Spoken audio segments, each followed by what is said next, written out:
First story is titled, Am I the a-hole for not giving up my room because my half-sister wanted it as a Christmas gift? I, female 16, live with my mom and her husband. My mom and dad divorced when I was 2, and she and her husband had another kid, my half-sister, 14. I visit my dad here and there, but not often due to him traveling a lot for work. Recently, I've grown into liking anime and other things, so I asked my mom if I could rearrange my room. It was super plain and depressing at first, so it felt good to add color and lots of decorations, posters, LED lights, pictures. It took nearly 3 weeks, but it came out super nice, and it overall makes me a lot happier to be in. Last week, my half-sister went into my room while I was visiting my dad to celebrate Christmas early, and she told her dad she wanted my room because it looked nice to her. When I came home, my mom told me about her wanting my room, and I said no. She said it would mean a lot to my half-sister, and I could take her room and redecorate that one. I said no again, and that if she really wanted a room like mine, she could decorate her own herself with her help. My mom said she was just a kid, and wouldn't be able to do all the decorations like I did, and it would be simple if I just redecorated the other room. I was angry. My mom would even suggest I give up my room I worked hard for, and even spend my own money on everything but the paint. Her husband offered to give me money to decorate the other room without spending my money, but I still declined. My mom called me a brat and said I was almost 17 and should grow up, that I wouldn't be in the room any more than another 2 years, so it wasn't a big deal to give it up. Her husband called me selfish and said I was crushing his daughter's feelings and that was the only thing she wanted for Christmas. His words were, "Opie, how could you crush your little sister's dreams and be so selfish? I get it's just a room, but I still don't think it's right that I have to give up something I worked hard for because she went into my room without my permission, something they didn't even care to acknowledge." My mom has been trying to convince me to give her the room, and I said if she takes my room then I'll remove all the decorations. She has been mad at me for nearly 3 days now, and I feel like an awful person for letting it get to this extent. Am I the a-hole? Editing to add, my sister isn't willing to decorate her room with me. I've offered, and she said no. She just wants my room for I don't know what reason, and I refuse to decorate her entire room by myself. Now for the top judgment. Not the a-hole. 1. Don't sell yourself short. It's not just a room. It's your space, your hard work, and your passion. 2. Your mom has it backwards. You only have another 2 years in the room, so it's actually a big deal to give it up. 3. Your mom's husband has it backwards. Your little sister is the one being selfish. 4. Disregarding the original owner's hard work and wishes and taking something away from that person shouldn't be labeled a dream in any situation. They're distorting everything. You're not an a-hole in the least. I'm sorry this is happening to you. All of this, I'm so confused about this. Like, why don't they just give them the money and ask Opie to decorate sister's room for her? Problem solved. Why would they go to the route where they hurt one child? Sister Yet is 14. She maybe doesn't understand that she didn't want a physical room. She wants cool decorations. But parents are old enough to know that decorating sister's room is all that is needed. I can't imagine what makes your little sister think she's entitled to your room. Hint, the parents. Not the a-hole. What the hell? It's your room. I don't even get why switching the rooms was an option in the first place. I mean, politely asking you to help your half-sister decorate her room too? Sure, that's a reasonable thing to ask. But just guilt-tripping you into giving up your own room? As a Christmas gift? The hell? I would say Opie could be expected to help her sister decorate her room, but with the money of the parents. The next story is titled, Am I the a-hole for letting my daughter celebrate Christmas despite my husband and his family's disapproval? My female 32 brother-in-law passed away in 2018 on Christmas Day in an auto accident at the age of 24. He was in the military, and his death was so devastating for the family. My husband's family no longer celebrate Christmas. It's become a death anniversary, and I cannot express how last year's holidays were. Family is supposed to gather that day, and we're constantly reminded the reason we're all there is not to celebrate Christmas, but to mourn my brother-in-law. No gifts, no music, just people sitting quietly. Instead of Christmas decoration, there were pictures of my brother-in-law and candles. We weren't allowed to cook. Any meal we received was given away to neighbors. All I ever hear is, "I'm sorry for your loss," instead of "Merry Christmas." My daughter, 5, and her cousins got to watch Frozen on YouTube since TV was turned off at my in-laws. They got told to turn it down. My daughter made her grandma a sweet Christmas card, and I ended up being berated for not telling my daughter to make a card for her uncle. This may sound selfish, but the kids couldn't be happy, including my daughter. It was awful. I suggested a different way to celebrate this year, but still celebrate. They all vetoed my suggestion, and husband's mom told him to handle me. Like, huh? I received texts from in-laws telling to come over for the anniversary. I told my husband that I want our daughter to be happy and not experience what happened last year. My daughter begged her dad to take her somewhere and do some activities. He was just wrapped in his blanket, telling me to wake him up at 3 p.m. so we can go visit my in-laws. I baked cookies but was told to leave them at home. He said he'd buy gifts, but I shouldn't tell anyone, and he'd organize a secret gift exchange between family members.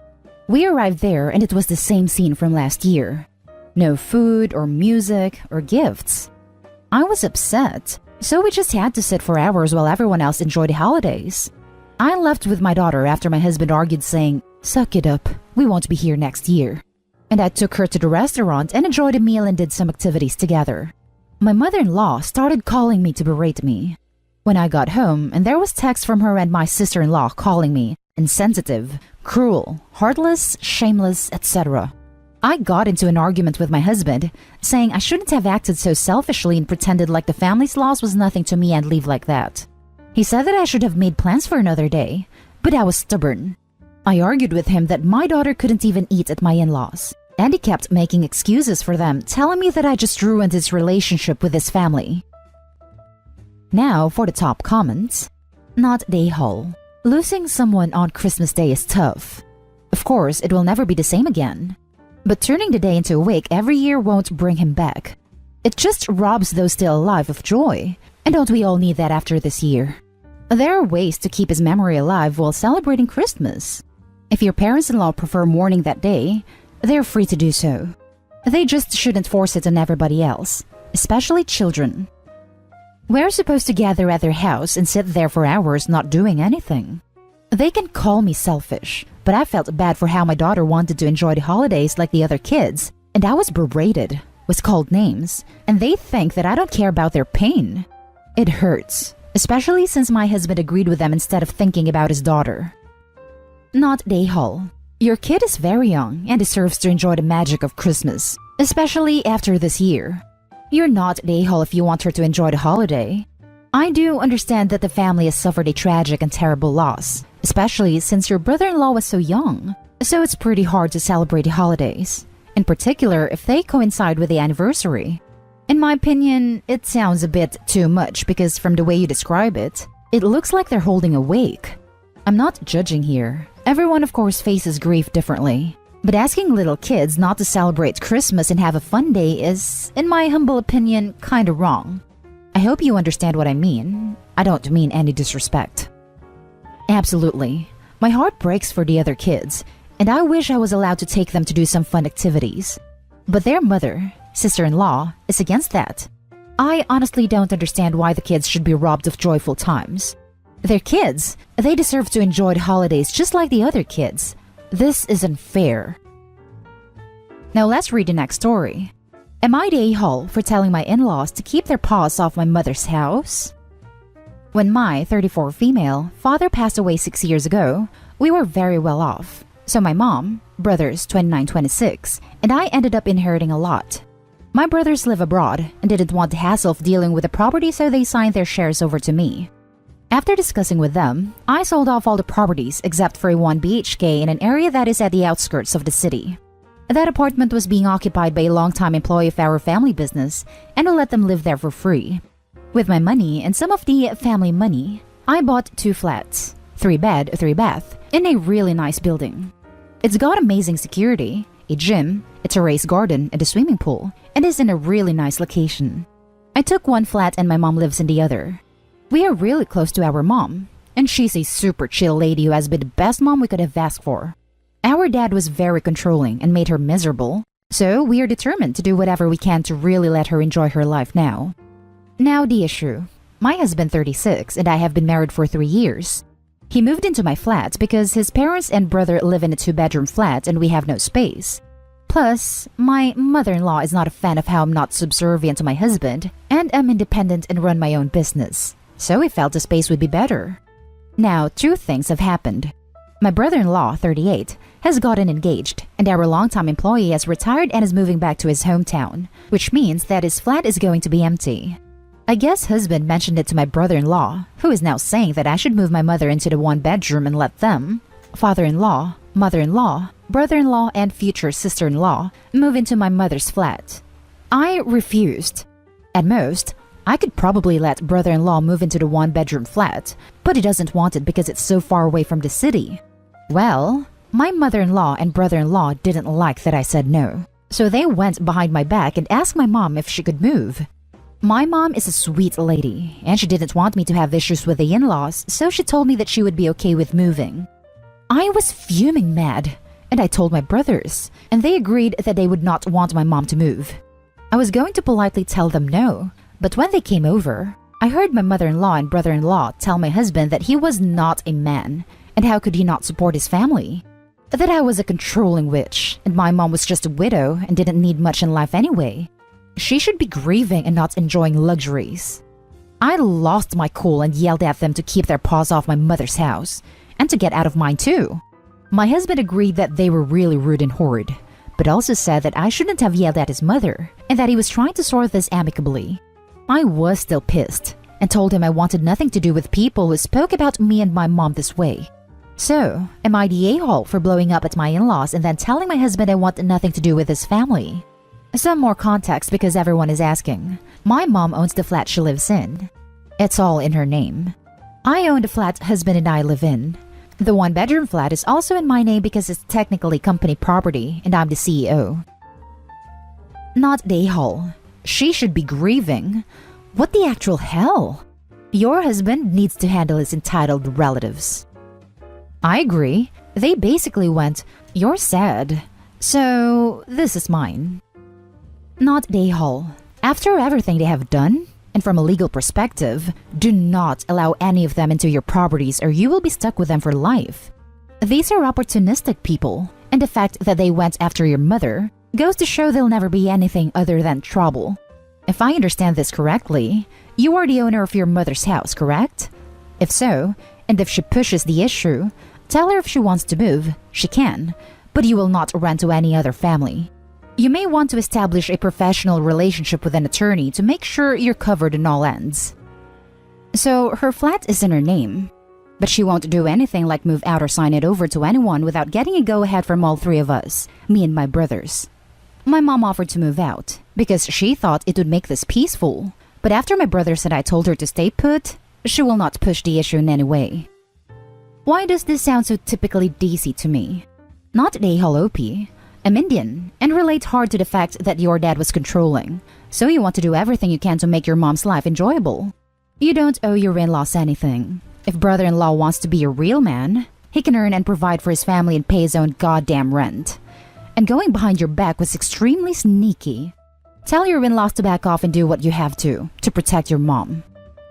Definitely DC. Initially, my mother-in-law was so proud of having an independent daughter-in-law, but as soon as she realized that that meant that I made decisions too, she changed her tune pretty quickly. I told my mom also not to entertain any nonsense from them. We've told her to just say that she will have to ask my brothers for permission, since the only thing they understand is male authority. Now, for the last story, am I the a-hole for not allowing my grandmother around my baby because of something she lied about when I was 15? I'm currently 28, female. I am married with 3 kids, 4-year-old twin boys, a 3-month-old girl. My grandmother is 71, female. Back when I was 15, my mom had a set of twins, boy and girl. She was put on bed rest because the C-section she had went wrong, and she lost a lot of blood. Where she needed help and I went to school full-time, she invited my grandmother into our home, free of cost, to help her out. At some point or another, my mom had threatened to kick her out because every morning, my mom would check on her twins to find my brother missing. My gram, who is extremely overweight, had been taking my brother from his crib and was sleeping with him on her chest on the couch. My mom told her multiple times to stop and she refused, so my mom threatened to kick her out. My grandmother's way of retaliating was to tell my mother, who had extreme postpartum depression, that my sister, 2 months old at the time, rolled off the bed and fell onto the tile floors. This never happened.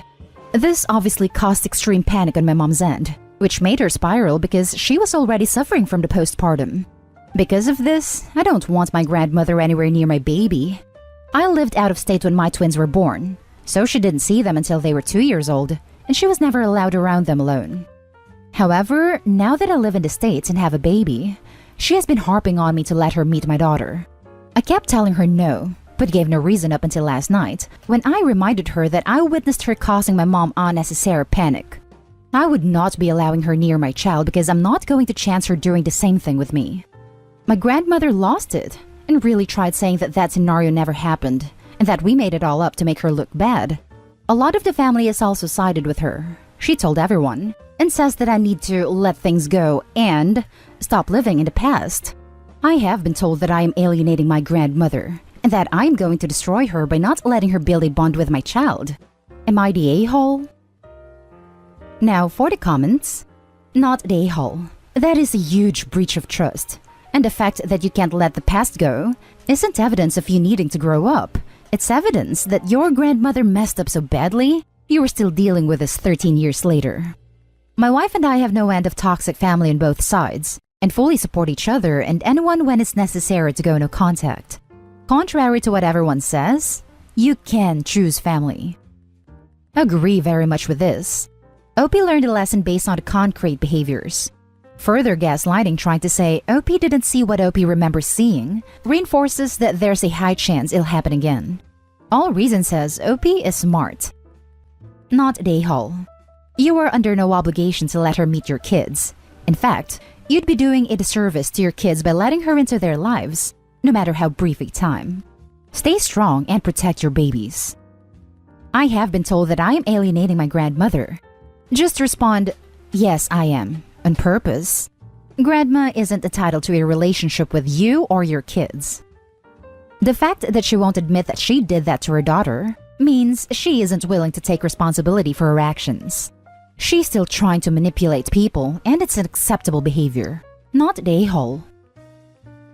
And that's the end of this video, folks. As always, leave a comment and hit like and subscribe. And if you want more of this content, turn your notification on to get updated on the latest videos. And I'll catch you with the next one. Stay safe.